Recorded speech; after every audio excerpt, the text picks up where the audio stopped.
I started using a tool to build neural resilience. And I started training my brain that when something chaotic would happen to me, I was going to depend on logic and rationale instead of panic.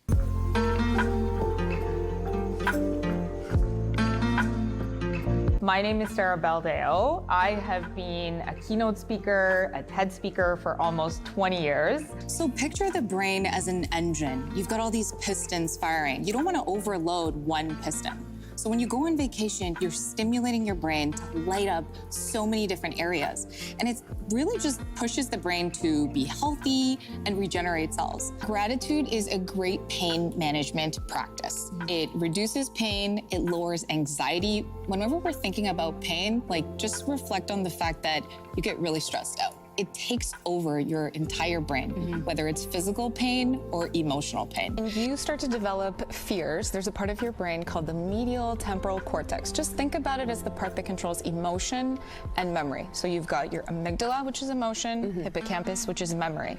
And so when you're not paying attention to facts and you're paying attention to superstition, you're actually losing brain cells. Oh my! Tryptophan is something that is contained within turkey, and tryptophan is an amino acid. The fascinating thing about it is it actually spikes that happiness hormone, serotonin. Now, let's start off here. Are there any similarities between mom brain and teen brain?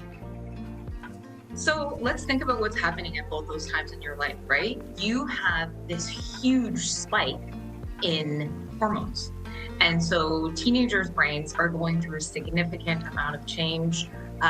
Really, it's frustrating for someone when we look at that shrinkage that happens in adolescence. Most children across Canada have that 8 to 12 weeks period, which is 2 to 3 months. And what happens is when you have that amount of time off, if you're not stimulated, your brain does a little bit of housekeeping.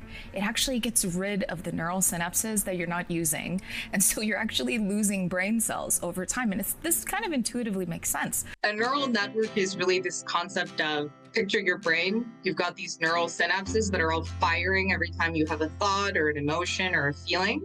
A neural network is really a machine version of that, where you've got interconnected nodes that are transferring information and learning from each other in the same way your neural networks learn from each other. When we talk about artificial intelligence and the future of the blue-collar workforce, the first piece to unpack is, what is artificial intelligence?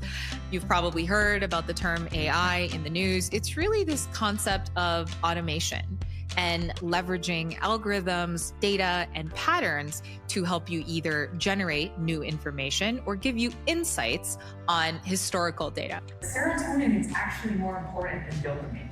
Serotonin is that neurotransmitter that codes for long-term happiness and long-term relationships. And when you talk about serotonin, you think, well, how am I going to be using this in learning? Serotonin is coded in your brain when you're looking at the speed of learning. Navigating relationships, from my perspective, this is what I've learned. It's really about how much of your ugliness and your weirdness and your messiness that you're willing to show the other person, because perfection is an illusion. Nobody is perfect, not in life, not in work, not in relationships. People do business with people who they like and who remind them of themselves. Right. And when you share your personal branding story, that's how they find out. Every single person in this room has the power and the possibility to navigate their life from a place of calm and control.